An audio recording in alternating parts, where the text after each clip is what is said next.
of it, and you couldn't see the house from it. They were staggered. All right, They were 6 probably o'clock, thin. call this meeting to order. And if we could, please rise for the Pledge of Allegiance. I pledge allegiance to the flag of the United States of America and to the republic for which it stands, one nation, under God, indivisible, with liberty and justice for all.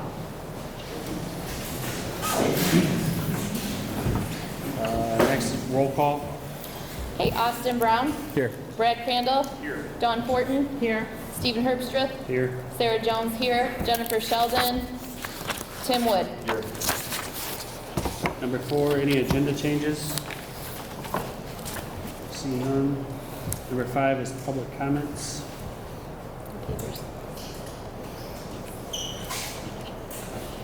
None. Number 6 is recognitions and presentations. Okay, we have a couple of recognitions tonight to make. First, we have I saw Mr. Steele. Hi, Mr. Steele, come on up. So first, we have our student of the month for this month. We have Wesley. Oh boy, I just messed that up. Wesley, sorry, that's a hard word to say. Wesley Humiston and we have Kendall Ron. Neither one of them could make it tonight. And so, the next recognition that we want to make is for both our boys basketball and our girls basketball team. Our girls basketball team received the Academic All-State Award for having a weighted team grade point average. I should take bets. Their weighted team grade point average is 3.9696. I mean, if that's not...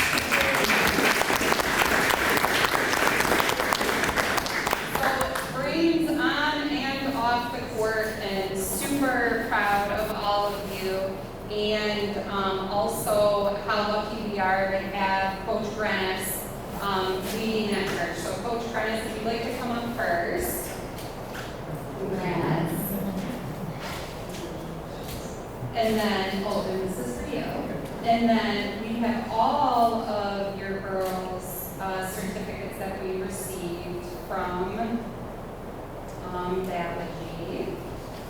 And so if you would like to announce your players that are here to come up and get theirs, and then we know that you will make sure the other girls that put in Amanda Wells.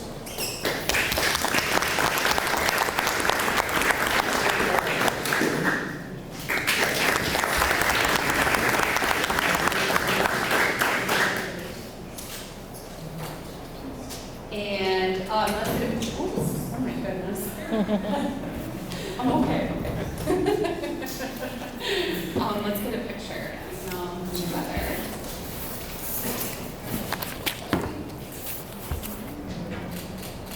Perfect. Awesome. Thank you. And next, our boys basketball team, which is coached by Robbie Hatton, also received Academic All-State. He's got the mop in his hand. Our facilities director. And their weighted team grade point average is at 3.6041, which again, I'd say is outstanding.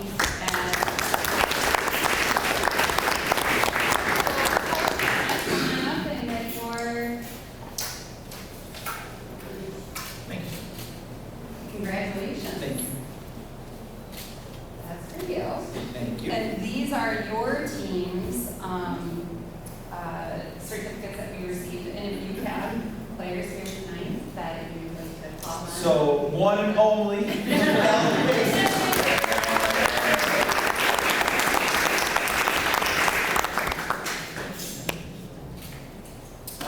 We have a track meet tonight, and most of our kids are running track, so they're there getting drenched right now.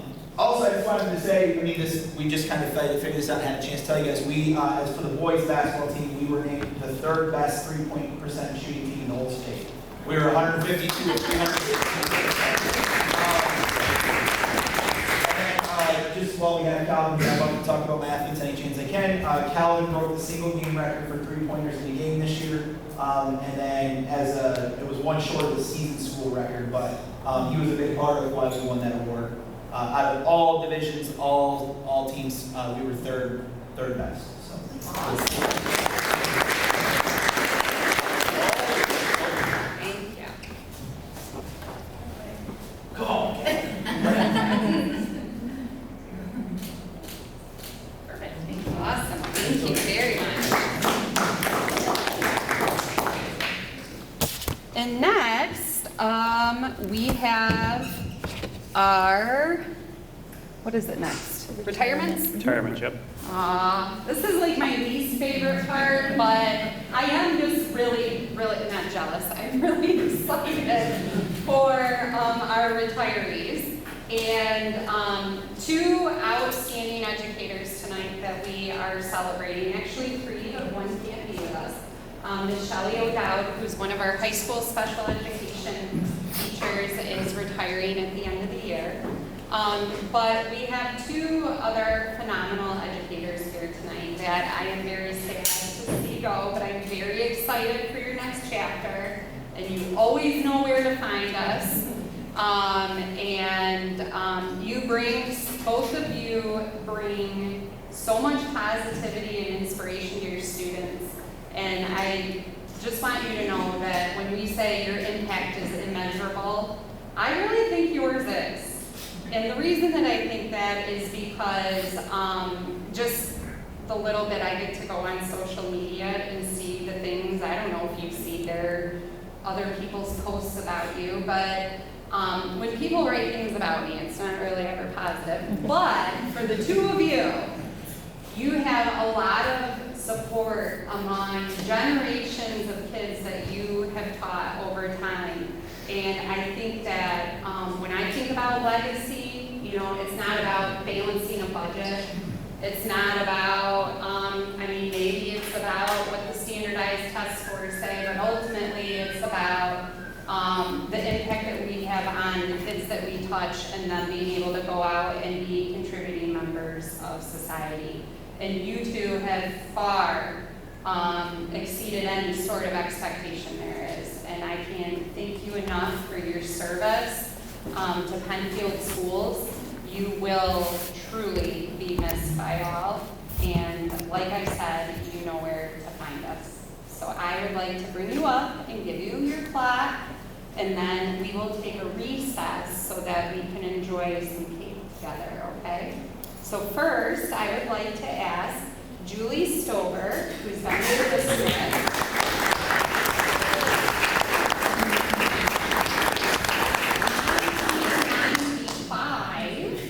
I was a freshman in high school. I'm just kidding. No, I'm not. But anyway, that is an amazing tenure, and we are so thankful for you and wish you all the best in your retirement. And our next recipient is Mr. Blake Driver, who's been with us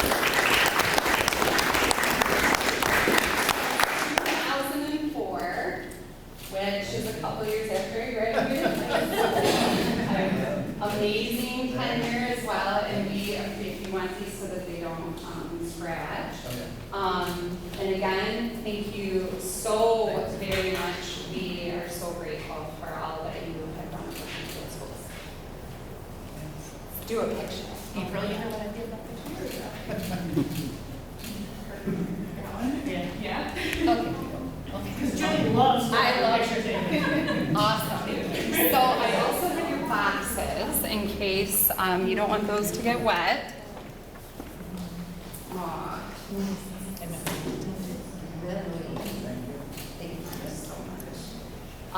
So if everybody would like to join us for some cake and ice cream, how long do we have for recess? Do you think 10 minutes good?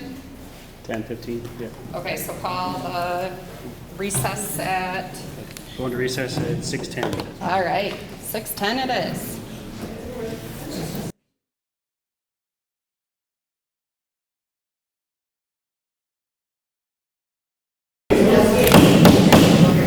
All right, we're going to call this meeting back to order.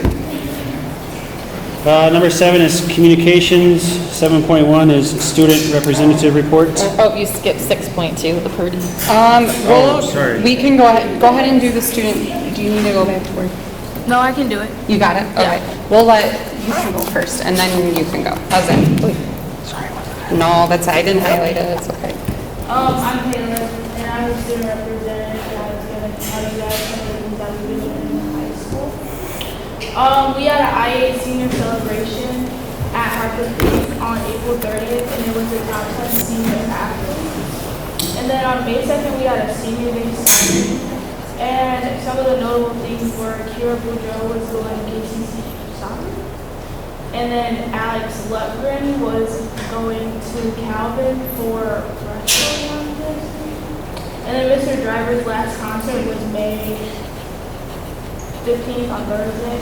And then we had a college showcasing at Brighton High School on May 16th. And then we had a senior prank slip and slide May 20th. And then we had a senior award night and sunset on May 21st. And then we had a spring choir concert May 22nd. Yeah. And then we had a senior walkthrough May 30th. And then we had graduation May 2nd. And then some of the notable things was Ms. O'Dowd's retirement and Mr. Driver's retirement as well. Thank you guys for your time. Thank you. All right, sorry about that. We'll go back to 6.2 presentations, the Purdy Elementary School update. Sean? Thank you to everyone who stuck around. I appreciate you guys being here. I'm Sean Riley. I'm the principal of Purdy Elementary. Super excited to show you about some wonderful things we have going on. And so we're going to start this presentation. Same way we start every day at Purdy Elementary, and that's for the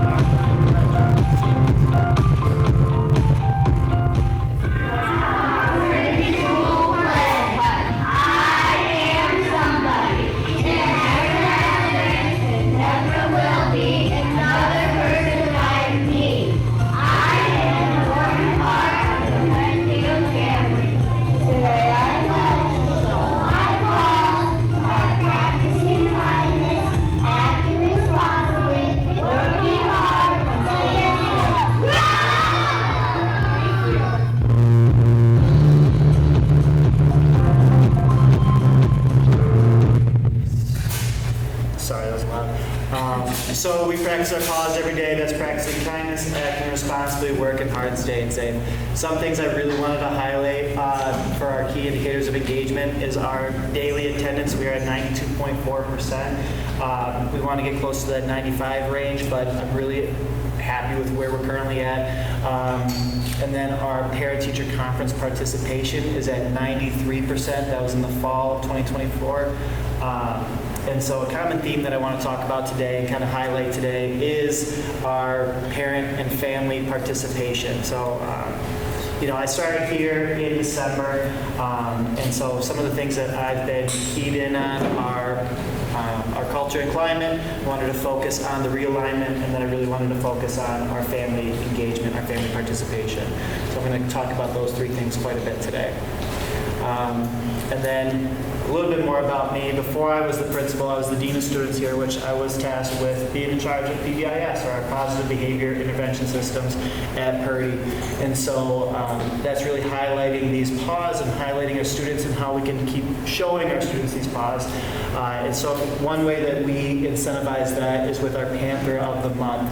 So each month our teachers will highlight a student in their classroom who is practicing kindness, acting responsibly, working hard, and staying safe.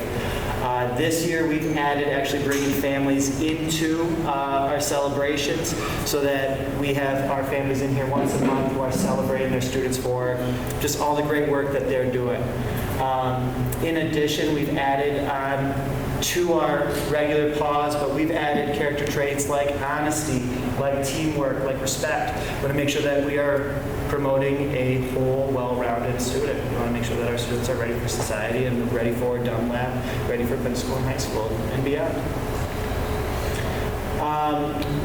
Another reason or another way that we incentivize our students to have that positive behavior is with our Purdy book machine. Our kids cannot wait. They love the opportunity to be able to hear their name called over the announcements. They get the coins and they get to put them in the slot. They get so excited. They get a little certificate. They love it. We love it too. And it's not something that we're just feeling in the building. It's something the parents are feeling, our families are feeling at home as well. So this is our PBIS Spring Family Survey. We give it out every year. And a few things I wanted to highlight are families' familiarity with PBIS. We're at 83% right now. That is a 10% increase from this time last year. The positive strategies that our staff are using, positive strategies support students and behavior expectations, that's at 89%. Our expectations, are they easy to understand? Our families are understanding them at 93%. That's a 4% increase this time last year. And then communication. Families are receiving regular communication about their behavior expectations. That's at 88%. That's actually a 15% increase from this time last year. So super excited about that. And then a lot of our behavior data as well. So this is Swiss. This is how we track our behavior data.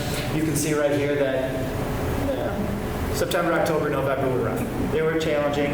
But since then, we've kind of plateaued out December on. And that came with a lot of stability in our building. That came with, we had a lot of new staff. We had 7 new staff members, 7 new teachers, I should say. And so having them understand the expectations that we were looking for in Penfield, there was some growing pains. And then another thing that we had was a proactive strategy. Actually, Ms. Wilson had purchased Calm Down Corner materials for every single classroom in our building, and so that really helped our Tier 1 turning into Tier 2 behaviors, and so that was a really great preventative strategy that we've been implementing, which has led to a lot of those decreased behaviors. And then down here is our triangle report. The green is Tier 1 and red is Tier 3. If you haven't seen one before, you want the red as small as possible. You want the green as large as possible. Right now, our major behaviors, our major referrals, we have a really small red triangle at the top. That means that it's really only a few students who are leading to our major behaviors, so we can focus in, we can key in on those students. We do have some room to grow when it comes to our minors. That means that we are having a lot of minor disruptions, a lot of minor things happening day to day, and so what can we do in the classroom to help work through that? In March was Reading Month. So our Title I team really led March's Reading Month. We had bingo that our kids would do, so every day they would take home a different activity. They would have challenges like read to a parent, read to your pet, read in the dark, read in a tent. And they worked to earn a bingo. So our kids were just loving it. Every time you earned a bingo, you got another prize. Kids were excited. There were a lot of activities happening during the day. We had our kids reading in tents. We had special guest readers. There's one up here. And then we also had kids making s'mores and reading by a campfire. Every day was something fun for them, and they really enjoyed that.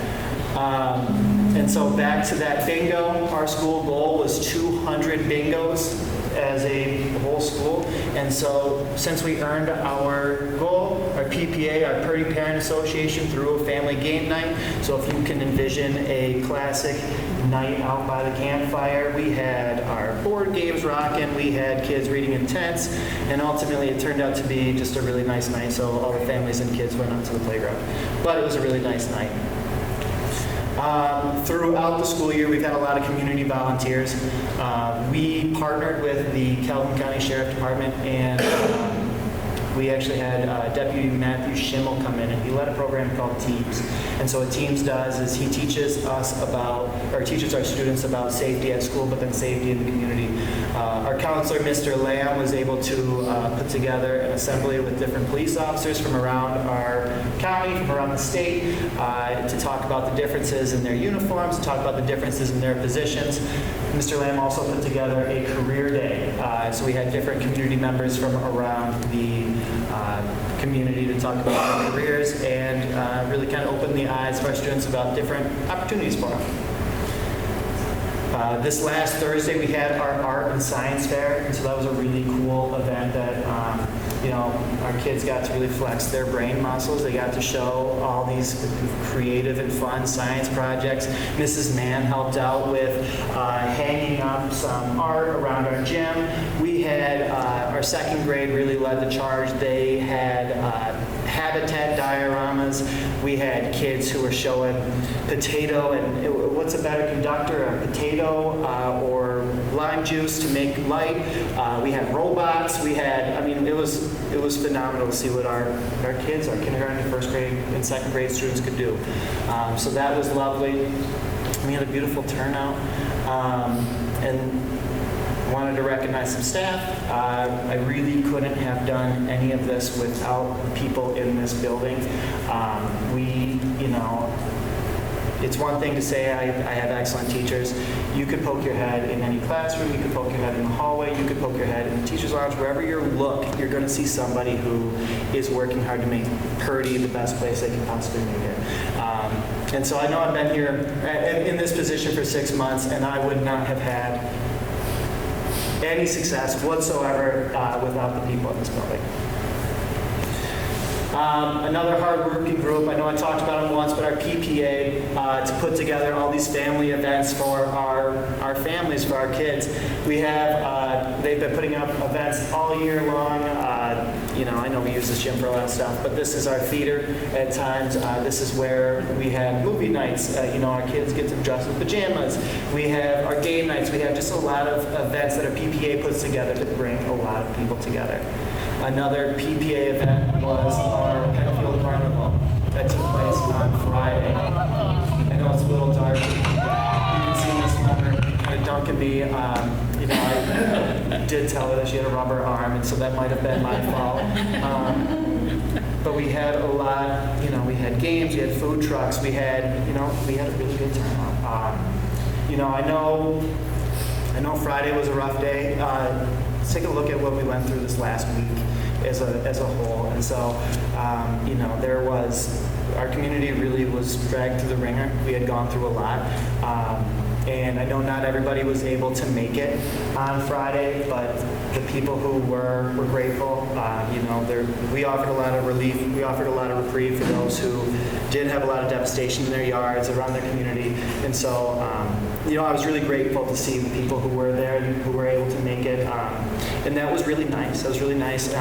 Thank you, Robbie, for helping set everything up. Thank you, Katrina. Thank you, Candace. Aubrey, you were there. We had a lot of parent volunteers. Our teacher volunteers. We had a lot of people come together to make it work. And so I really want to thank everybody who helped out with that. And then lastly, I want to touch base on our data. The way our testing window lines up is that we're testing right now, so I don't have the most up-to-date, accurate data. So I don't want to talk so much about what this is and what we've done to improve with where we were, okay? So this is our second grade NWEA growth and achievement data. This is from the fall to winter. So what we see right now is a rather large red band. That's saying that our second graders grew. We're looking for the 50th percentile. This is saying that they grew from the 1st to 20th percentile at a pretty large rate. And I don't want to get so focused in on how large that red band is. I want y'all to understand that our second graders have a lot to learn. The rigor in second grade is a lot more challenging in that fall to winter time. And so we usually see a lot more growth from fall to spring, winter to spring.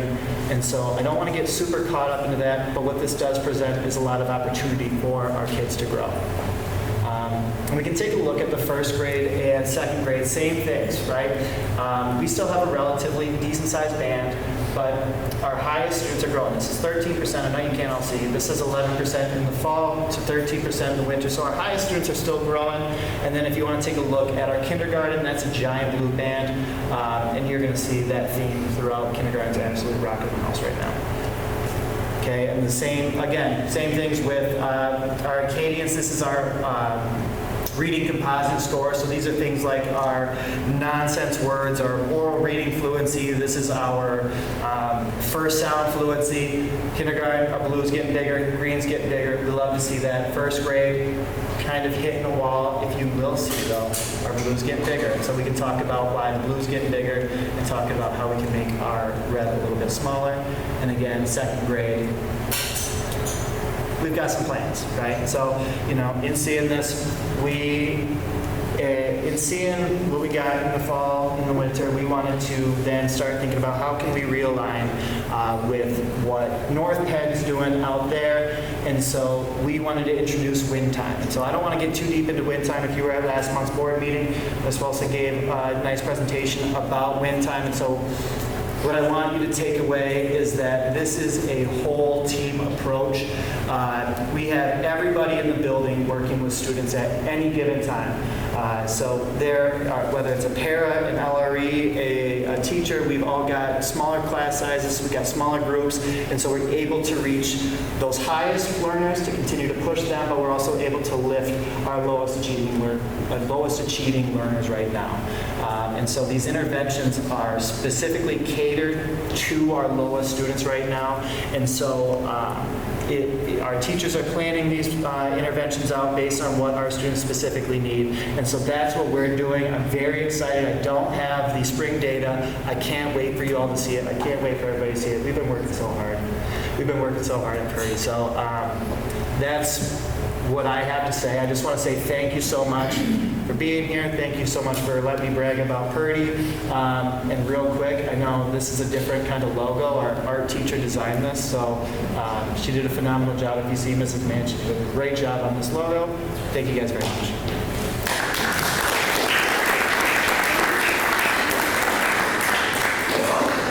Are there any questions for Sean? Way to go. None? You lucky dog. Oh my gosh, I don't want to forget. Can I wear your watch really quick? Because I'm under the same kind of constraint. You can start it over when I start. Do you have a clicker I can use? Don't start it until I start. All right.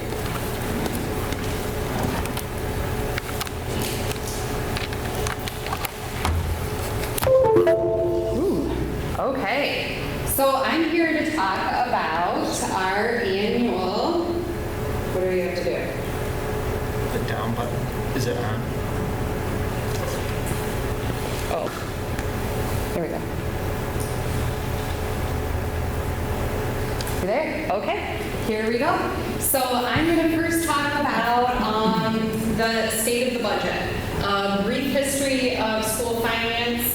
Not going to go too far in depth there. Explain how our budget is built and what our current numbers look like, and what does the budget look like for the 25-26 school year. And then I'm going to hop into giving you a brief report on our HumanX data that we recently received back, which is our climate and culture data. And then anytime that's needed to answer any questions that you have.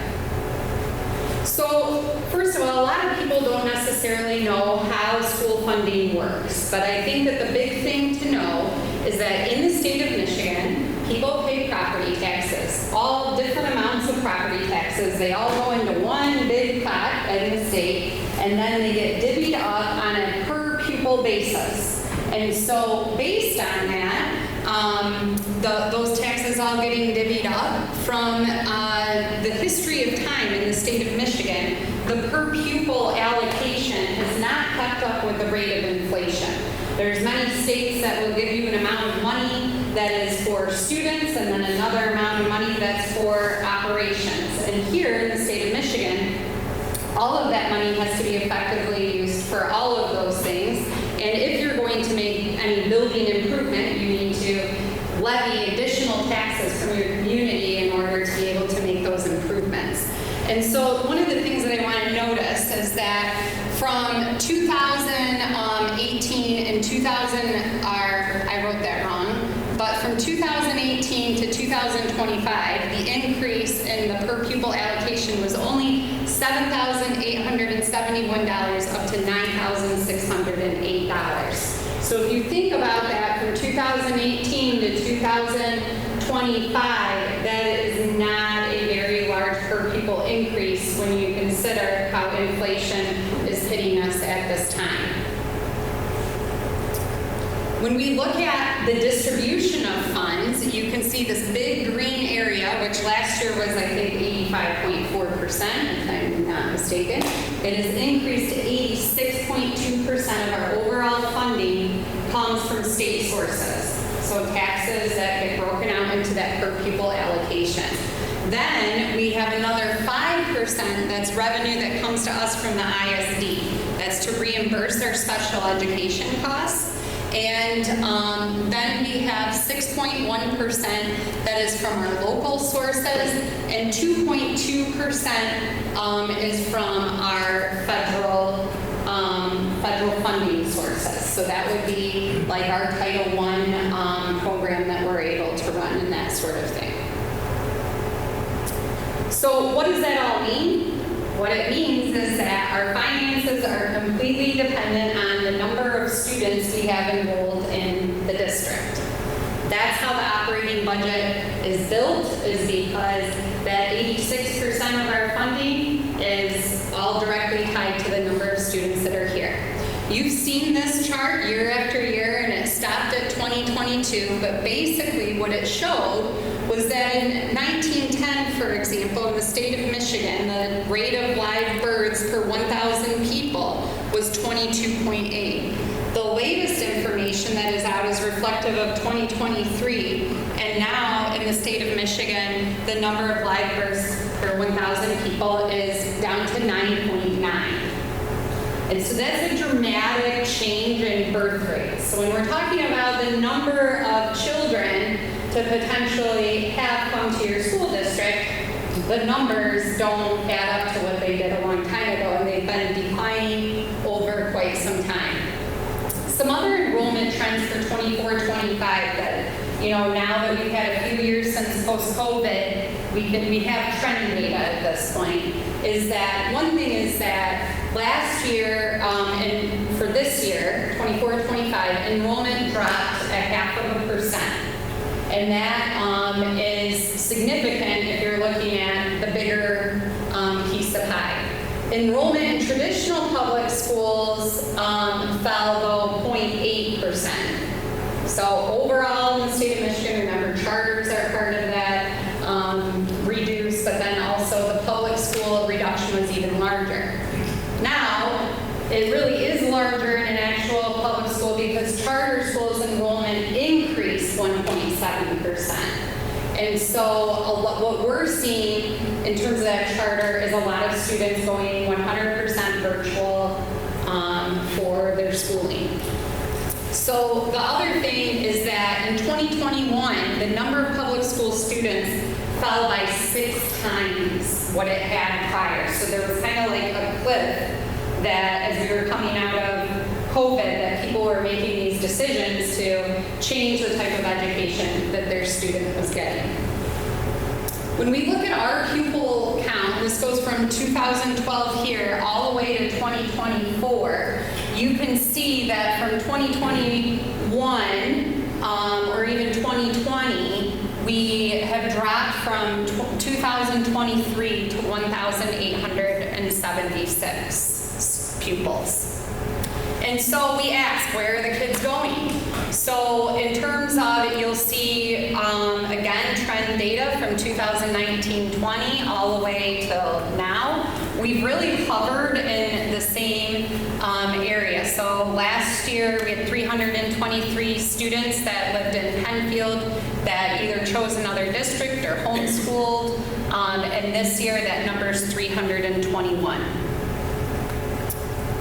The number of students that are choosing to come to us, again, looking from 2019 all the way to this year. Last year we had 848 students that came here to School of Choice. This year that number is represented with 856 students that are coming here. So we know based on School of Choice, there's a little bit of variance, but not a ton. The number of students that live in district that are going out, there's a little bit of variance, but not a lot.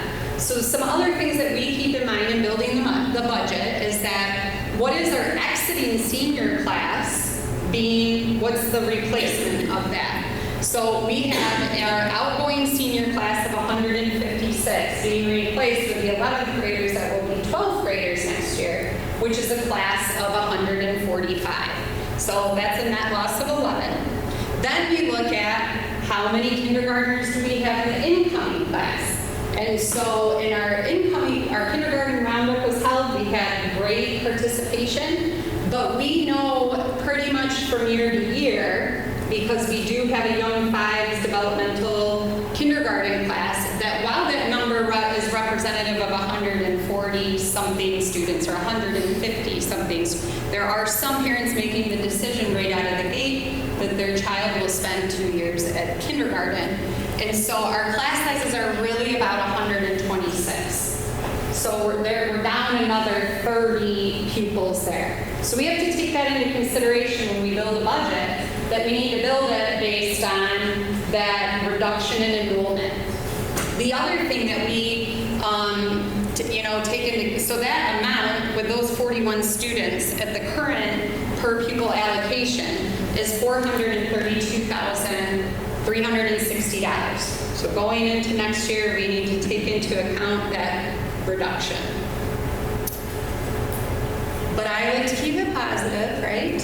And the positive thing that I like to remember is that we still have a net gain through school of choice. If we take into account the number of students that are not coming here that could, we're still at a positive there. The other thing is that our cohort data is, we've got enough years to look at that we can kind of anticipate what is going to be coming the next year based on kids progressing through. And the other thing to keep in mind is we did have a year of the homeschool partnership. So this was the first year that we budgeted for that reduction of not having that.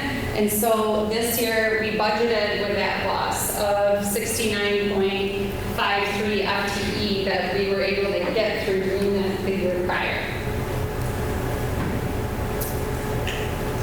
Here's the hard part, right? So when we bring in the budget this year, and we have all those revenue sources, remember we had ESSER funds, those are gone.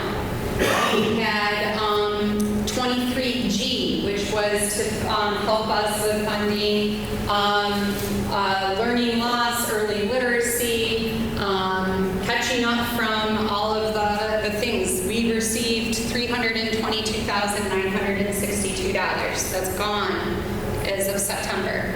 31AA was cut by more than 50% for us this year. That was $280,537 gone. 11T, which again is another pot that was focused on school safety and learning loss, and 11BB, 97B, these are all those things when I refer to that categorical grant dashboard that we have. These are all different pots of money that we've used to fund different things that we have done here, and I think we've done an exceptional job of being good at being a fiduciary of those funds. When I look at what we've been able to do in terms of school safety, we've been able to implement reading interventions at the middle school and the high school. The money is gone. So we have to find a way to prioritize or determine what we're going to stop doing in order to balance our budget. But for next year, what we have to take into consideration on the revenue side is $2.9 million less that we budget. And that's on top of the previous number I shared with you of the $400-some thousand. Oops, I went back. So the optimism that I do have is that currently the governor and the Senate's budget is proposing a $400 per pupil increase. With that being said, I need you to be vigilant because the proposal on the table is that it'll mandate that half of that per pupil increase has to go to teachers. And it's into perpetuity. And I mean, I would love to give teachers half of whatever per pupil allocation we get, no questions asked, but we also have to take into account the the other staff that we have in the district, as well as the facilities and operational costs that come into play. My issue is not with saying half of it needs to go to salaries. That would be fine if that was, true for who, all the paraprofessionals, custodial, like we have a lot of people to take care of. And also I struggle with the into perpetuity part of that, because that could work like now for a year, but year after year after year, we could run into some serious problems. So be paying attention to that. The second thing is we just had last week, they held the May conference revenue I always mess it up, conference revenue estimating conference. Yeah, they say the same word twice.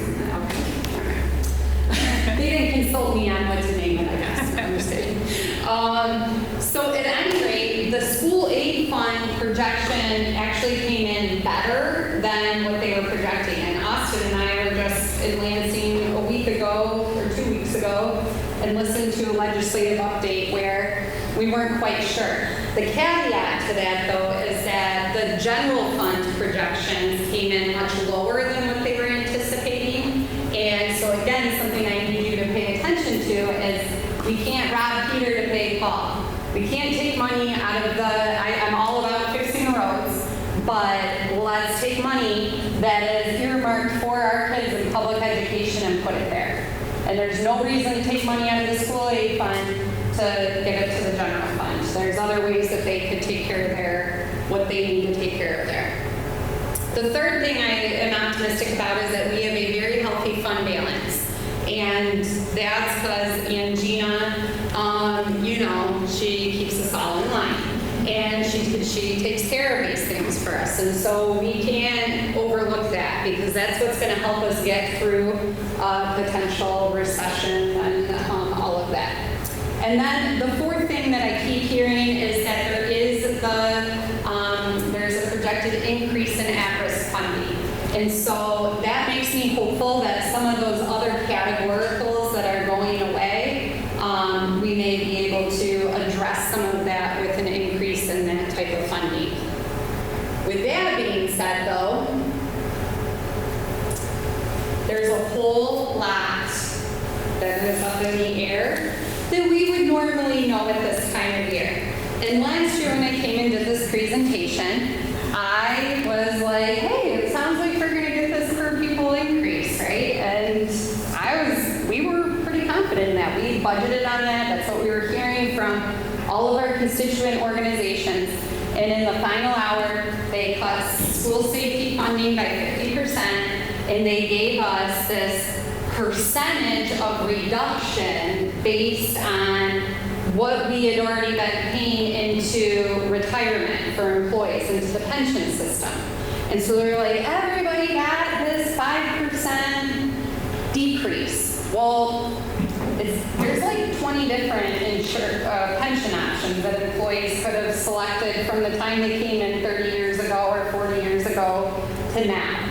And so what it did was, while it sounded like everybody's getting this 5%, depending on who's on your payroll last year and what their retirement selections might have been, or which type of pension they had set up, it actually wasn't the 5%. For us, I think it ended up being more about a 3% reduction.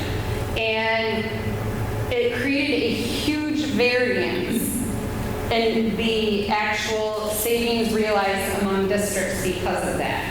So while the state had done all this work to equalize funding and eliminate lowest or base funded school with proposal A to the highest funded, they kind of messed that all up by what they did last year. No offense to our legislator, but I think it was the unintended consequence. So when I say we did not get a per pupil increase, we did not to the foundation allowance. We got a savings in what we were paying into pension costs. And so that's much different than having an actual increase in a foundation allowance. So as we're headed into hearing a lot coming out about the budget, it's important as school board members that when you're talking with our senator and representative that we really need to see an per pupil allocation to that foundation allowance. So I went the wrong way. I feel like pushing up should go that way. Questions about budget? Okay. We're in full budgeting cycle right now. Angie and I, she's I love you. Okay. So, looking at our climate and culture data. Super excited about this. As you know, there's several dimensions that are measured on the Humanex assessment. This year, we had a record amount of people take the survey. Our participation, they said it was over 90%. We went up in every single dimension that the survey measures. So it's a completely anonymous survey. We only know the number of employees that take the questionnaire. We don't know who specifically did or didn't. Our job is simply just to create opportunities for people to take it. So the thing that we learned in our debriefing session with Humanex is that anything that is an increase or decrease over 0.1 is statistically significant. Anything that is below a 0.1 is not. And so when you see things like a 0.32 or a 0.37, that's a large gain in terms of looking at a Likert scale. So in every single area, you can see that we had statistically significant gains. So that's the first page of the report that you got. I was very excited by seeing all of that. And as we started going through and analyzing and looking at things with the representative from Humanex, he was very positive about the work that we've been doing. As you know, there were two focus areas this year. One was to increase student achievement. The other was to improve climate and culture in the district. And so I feel like this really demonstrates that we did that and we knocked it out of the park. The other thing that they talk about is what are your top 5 and your bottom 5? And they recommend looking at your top 5. What could you do to keep these things going strong? And if you look at the bottom 5, what do you want to do to plan around in order to continue to improve? And so when you see here, for example, the top items, I demonstrate effort in building a positive workplace culture. You'll see there's a 4.44 there out of 5, and there's no number under it. That's because they added some new questions to the dimensions. And that would be one of the new questions that was administered, so there's no comparison. But a 4.44 out of a 5 is something to really be excited about. And I do love that our top 5 are, I feel great pride in the work I do. I'm fully engaged in the work that I do. I'm driven to contribute to the success of our organization. In my role, I have the opportunity to do things I both do well and enjoy, and I demonstrate effort in building a positive workplace culture. And so, again, looking at our bottom 5, so these are the overall we're bottom, but looking at how much those scores improved from one year to the next, I feel really good about the efforts that we're making. And just to know, even though business decisions made are consistent with our mission and core values, I know that Ms. Angina was like, not having that. And the rep from Humanex, he was explaining that they commonly see this one. Our overall score is not anything to be upset by, but that in a lot of school districts, right, like there isn't a whole lot of discretionary spending. It's all laid out in the budget. So there's not really like incidental purchases that get made. It's either in the budget or not in the budget. And so it is oftentimes a question that's hard for people to answer. This is the one that I really like to show you. This is the dream box. So you have high satisfaction, low satisfaction, low engagement, high engagement. The number on the inside of the circle, those are our current levels. So over here, this would be high satisfaction and high engagement. And our goal was to increase 5% from from last year to this year, which, I mean, I'm always up for any challenge, and I know that the people that are on our team are too. We're pretty competitive people. But 5% is tough to do when you have the number of employees to impact that we do. And we were able to increase last year from 52.42% to 64.71% being in the dream box. That is, I mean, we had a meeting with the HumanX people. The actual CEO of the company contacted me after to say, what are you guys doing? That's transformational, that's huge. We wanna know what's going well. And so I think what's going well is just the laser-like vision on our mission and vision, and the team ownership of what that mission and vision is, and not just at the administrative level, at every level of the organization, regardless of what role you're in. And at the beginning of the school year, we really set the tone about how we create a positive climate and culture, and what is our individual role in doing that, and how do we uplift each other. And I can't even describe how much I feel that every day and see that. The next layer, this is the dream circle, or the dream box, and the goal is to be over 55%. So we were slightly below that, and we've exceeded that. The next is, a great space to be, because you have the ability to move people in, or move people, that don't align or feel the engagement. We don't want them to move to this outer ring. We want them to move right here. And you'll see that we have 3.62% that are almost there, 9.5% that are almost there, and here 15.84%. And when you look in this outer ring, which is where you don't want to have your people sitting, these are people that have low satisfaction and low engagement, or maybe they're highly engaged but dissatisfied with their work. We reduced all of those boxes significantly. And so, again, this isn't like a Stephanie victory by any means. This is every single one of our staff members that have made the commitment to making our work environment a lovely place to be. Questions about that? HumanX is coming this Friday. We have a whole district professional development, and they will be reviewing this information with our entire district as well, and helping to celebrate the good times. Yay. How did I do? Did you beat me?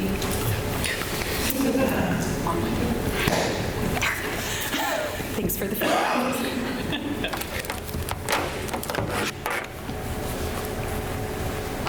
There's one other thing I wanted to mention to you, and that is about legislation that's currently up. There is a bill out there that is gaining more popularity about mandating that school districts ban cell phones. And I think that what I'm hearing at this time is that most likely it'll turn into requiring school districts to have a policy, and which we already have one. So if anybody reaches out to you about that, just so you know, we have a policy, we've had a policy, and I can share all of those policy numbers with you if you'd like. There's two bills, right? There's one regarding, there's two different bills, one from the Senate, one from the House, right? Well, I know about the one from the Senate that is to require banning them. Okay. Did I have it wrong? No, I thought there was two, that one was one from the Senate, one from the House that are like, and they're like complete, one says like to completely ban them from school grounds, and the other one was like just setting a policy. I think it's the same bill that's being, well, then I can find it. Or maybe it's the same bill and just different amendments. Check this all the way back. I'll find it really quick just to make sure. I don't want to spread misinformation. Changes so fast, so it's possible. There's another Snyder sales tax, school closure policy. So it's Senate Bill 234. It requires districts to establish a cell phone policy limiting cell phone usage by the 25-26 school year. It's for immediate effect. A substitute moved through the committee providing exemptions for students who use devices as part of an accommodation and requires districts to outline how their policies will be enforced. And so last I heard is they were trying to not do that, be that restrictive, rather that each school district must have a policy. Yeah. I don't know about a House bill, and I think I have them all here. Maybe I missed it. They were talking about it when we were there last, or whatever it was. Maybe it was an amendment they were trying to pass. through. Yeah, I think so, because I got the full report. Yeah, I think it was just the Senate bill that they're debating. That one is sparking a lot of publicity, so I wanted to make sure that you were aware of it in case you get asked about it. All right, moving on. Number 8 is the consent agenda. The following are offered as part of the consent agenda. The motion noted will request or will allow for authorization of all items listed without discussion unless a member of the board requests that any one or all be considered individually.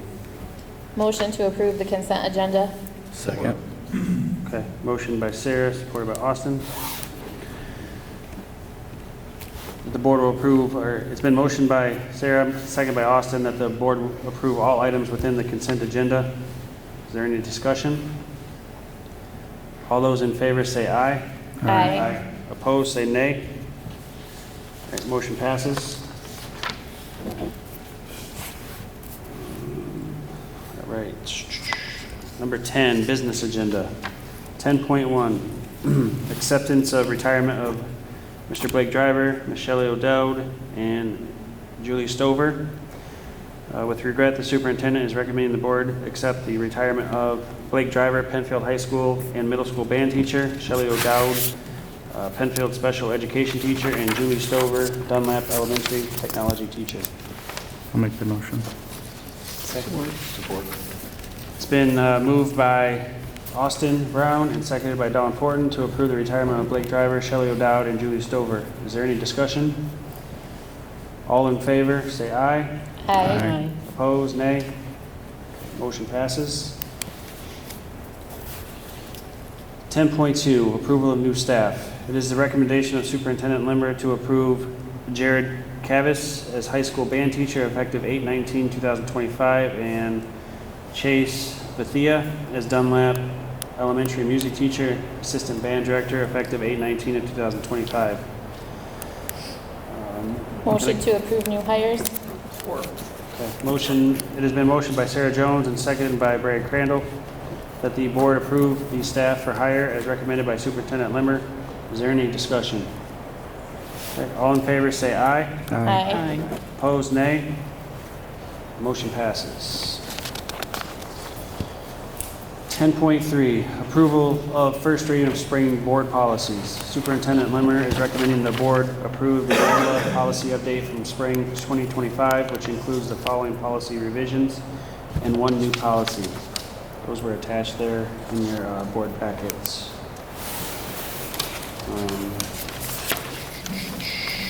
I'll make the motion. Okay, motion, I got a second? Second.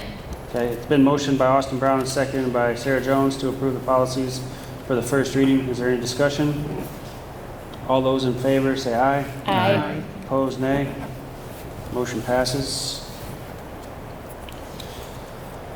10.4, approval of the WMIP public entity membership. Superintendent is recommending the board approve the resolution authorizing the public entity membership in the West Michigan Health Insurance Pool for a minimum 3-year period. Can I get a motion? Support. It's been moved by Brad Crandall, seconded by Tim Wood to approve the WMIP public entity membership. Is there any discussion? All those in favor say aye. Aye. Opposed, nay. Motion passes.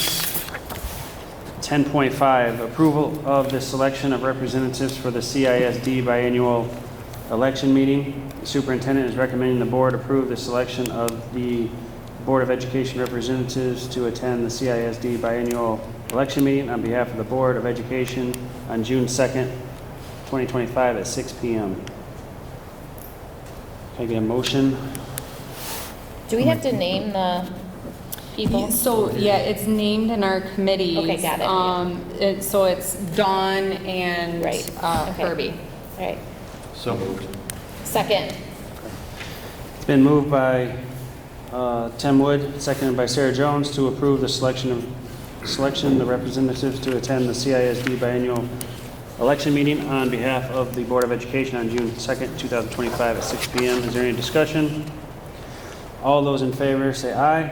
Aye. Opposed, nay. Motion passes.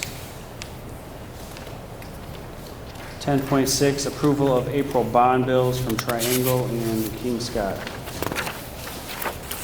It's a recommendation of the Director of Finance and Operations and the Superintendent that the Board of Education approve the bond bills for the month of April for Triangle in the amount of $541,434.21, and King Scott in the amount of $55,139. A summary rendered is attached. Make that motion. Support. It's been motioned by Austin Brown, seconded by Don Fortin to approve the April bond bills for Triangle and King Scott. Is there any discussion? All those in favor say aye. Aye. Opposed, nay. Motion passes. 10.7, approval of the request for proposal for a wireless access system for the exterior.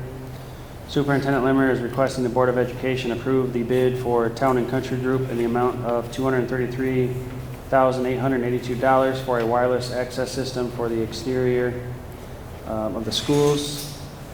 It will be paid out of a safety grant, I believe, that expires in September. Do I have a motion? Make the motion. Second for it? Okay. It's been motioned by Austin Brown and seconded by Don Fortin to approve the RFP for wireless access systems for the exterior from Town and Country Group in the amount of $233,882. Is there any discussion? All those in favor, aye. Aye. Aye. Opposed, nay. Motion passes. 10.8, approval of the request for proposal for a new roof at Dunlap Elementary. Superintendent Limmer is requesting the Board of Education approve the bid for membrane roofing in the amount of $628,370 for the purchase of a new roof for Dunlap Elementary. And I believe this is the last large bond project here.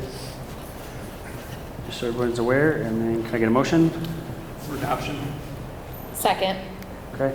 It's been motioned by Brad Crandall, seconded by Sarah Jones to approve the bid from Membrane Roofing for a new roof in the amount of $628,370 at Dunlap Elementary. Is there any discussion? I just wanted to point out, if you looked at the bid tabulation, that there was quite a discrepancy between our lowest bidder and the others, and that's just because of the time of the year and the, if you've already got most of your work done, you're gonna hike the price probably a little bit. So I want you to know that we've thoroughly vetted the people that were the lowest bidders to make sure that they're highly recommended by schools to do the roof. All those in favor say aye. Aye. Opposed, nay. Motion passes. 10.9, motion to approve the MHSAA 2526 membership resolution. Superintendent Limmer is recommending the board approve the MHSAA 2526 membership resolution for August 1st, 2025 through July 31st, 2026. Make the motion. Okay, do I have a second? It's been motioned by Austin Brown, seconded by Brad Crandall to approve the MHSAA 2025 and 2026 member resolution. Is there any discussion? Okay, all those in favor say aye. Aye. Opposed, nay. Okay, motion passes. 10.10, approval of overnight football camp. Policy 2340, field and other district-sponsored trips, requires the board to formally approve district-sponsored trips that are overnight. It is the recommendation of the superintendent and varsity football coach Robbie Hatton that the Board of Education approve the football team going overnight on July 14th through July 17th, 2025 to Fort Custer Trading Center for their annual football camp. Can you get a motion? Move for adoption. Second. Okay, it's been motioned by Brad Crandall, seconded by Tim Wood, to approve the high school football team going overnight to Fort Custer, July 14th through the 17th, 2025. Is there any discussion? All those in favor say aye. Aye. Opposed, nay. Motion passes. 10.11, action to approve middle school tennis as an official middle school sport for the 25-26 school year. It's the recommendation of the superintendent and the Penfield Athletic Director that the board approve middle school tennis as an official middle school sport for the 25-26 school year. Motion to approve? Second. Okay, it's been moved by Sarah Jones, seconded by Tim Wood, to approve middle school tennis as an official middle school sport for the 25-26 school year. Is there any discussion? Yeah, is there currently a, like, club? And before this, was there talk with, the like, whoever's running that club? about- Oh, yes, of course, Okay. yeah. Coach Ingles, I spoke with him last week. He's done a fantastic job of building the tennis program. It's a lot to manage. I think sorry, Brett, you make it look easy. I don't know that people understand all the things that go into finding teams to play, scheduling matches, collecting money for kids, because in the club you have to pay. It's a lot to manage, and so by coming in-house, having the athletic director and the athletic secretary to help with the administration of those things, especially, I think when he started, he had less than 10, and he's got 42. It's a big undertaking. So it's a lot to be responsible for, and we can help with alleviating that so he can focus on teaching the skills and coaching. And he's already agreed to coach? Oh yeah, he's excited for Okay. sure. Yep.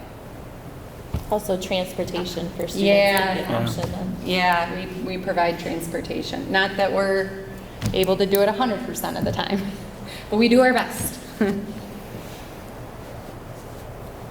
All right, motion to approve? You have the motion, Jones, and second by Wood. We just have to vote. Sorry. All those in favor say aye. Aye. Opposed, say nay. Motion passes. Number 11 is board comments. I have a comment. First of all, thank you, Steve, for filling in for me. I'm not 100% tonight. And I wanted to just say that I had an opportunity to attend the Michigan School Board Conference this spring, and it was a very informative experience. Over the course of 12 hours of learning, I had a chance to explore many important topics that impact our students and schools. One workshop focused on the use of AI in education, presenting both the positive potential and also the challenges that we must thoughtfully navigate as a district. I also took part in workshops on legislative engagement and board leadership. These two classes were a reminder of the critical role that school boards play in advocating for students and leading with purpose, integrity, and vision. As we bring the school year to a close, the Penfield School Board proudly celebrates the class of 2025 and all that they've accomplished. We're very proud of each student graduating. We also want to take a moment to recognize the students who will be transitioning into the new buildings next year. Best wishes as you step into your next exciting chapter. Also to our incoming kindergarten families, welcome. We're very excited to have you in the Penfield community. I also want to thank our incredible educators and volunteers and staff. Thank you for your hard work, dedication, and commitment to all our students. You make a difference every single day, and your impact lasts a lifetime. We can all agree that Panther Pride runs deep here at Penfield, and it continues to grow stronger because of each and every one of you. So I just, with that, want to wish everyone a safe, restful, and wonderful summer. I'm sure everyone will be cutting wood, but don't hesitate to reach out for anything. And thank you. Anybody else? I just want to congratulate Superintendent Lemmer and the entire staff for the improvements in the climate and culture that she presented tonight, because I have a feeling that it's kind of similar to turning a cruise ship around when you're trying to make those kind of strides, and to see it quantitatively obvious like that. Everybody's got to start being able to feel that, so. Thank you. Thanks for that. Katrina, you look so Gosh. I mean it when I She's say like- restful She's summer. like, she stood over me while I took my spray. I didn't. You look tired, I'm sorry. All right, anybody else? All right, number 12 is adjournment at 7:30. Good job.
Access Vision. Your voice, your community.